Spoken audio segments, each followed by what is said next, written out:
నెల్లూరు జిల్లా బుచ్చిరెడ్డిపాలెం పట్టణంలోని స్థానిక లైలా ఫంక్షన్ హాల్ సమీపంలోని ఇంట్లో దొంగతనం జరిగింది. వివరాల్లోకి వెళితే ప్రభుత్వ పాఠశాలలో ఉపాధ్యాయునిగా పనిచేస్తున్న వెంగళరావు కుటుంబ సమేతంగా నిన్న ఉదయం నర్రవాడ తిరునాలకు వెళ్లి వచ్చేసరికి తలుపులు పగలగొట్టి ఉండడాన్ని గమనించారు. లోపలికి వెళ్లి చూడగా తలుపులతో పాటు బీరువాలు ధ్వంసం చేసి ఉండడాన్ని గమనించి ఇంటి యజమాని బుచ్చిరెడ్డిపాలెం పోలీసులకు సమాచారం అందించడంతో పోలీసులు సంఘటనా స్థలానికి చేరుకొని క్లూస్ టీం ద్వారా వేలిముద్రలను సేకరించారు. Crime additional SP Prasad, crime inspector Koteswararao సంఘటనా స్థలానికి చేరుకొని బాధితుల వద్ద వివరాలు సేకరించి పరిశీలించారు. బాధితుడు వెంగళరావు మాట్లాడుతూ 60 సవర్ల బంగారం, 4 లక్షల రూపాయల నగదును దోచుకొని వెళ్లినట్లుగా బాధితులు తెలిపారు.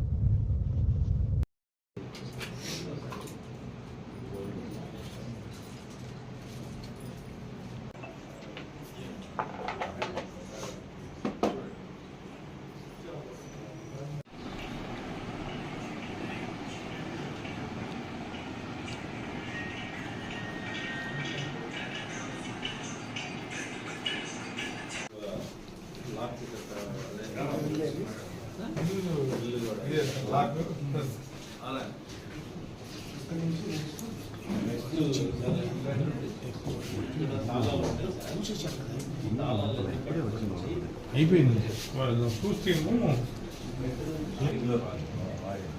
ఇంకొక నెక్లెస్ మాత్రం టౌన్లో ఈ చీరల్లో పడుతుంది.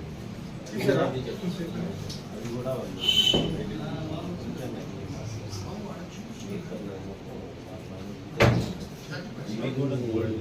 అవైలబుల్ కానీ గోల్డ్ కాదు.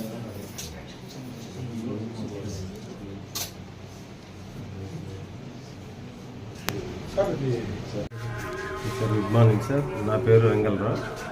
నేను గవర్నమెంట్ హై స్కూల్ బుచ్చిరెడ్డిపాలెంలో స్కూల్ అసిస్టెంట్, సోషల్ అసిస్టెంట్గా పనిచేస్తున్నాను.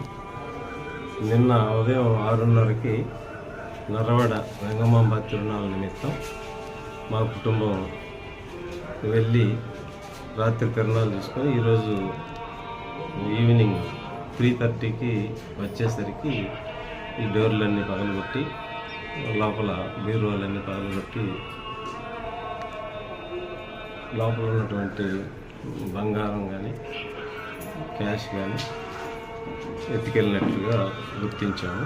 వెంటనే మేము 108కి 100కి కాల్ చేస్తే పోలీసు వాళ్ళు క్లూస్ టీం వచ్చి క్లూస్ అవన్నీ తీసుకున్నారు. ఒక 5 లక్షల వరకు నగదు ఉంటుంది. 40 నుంచి 50 సవర్ల గోల్డ్ కూడా ఉంటుంది సార్. Thank you sir.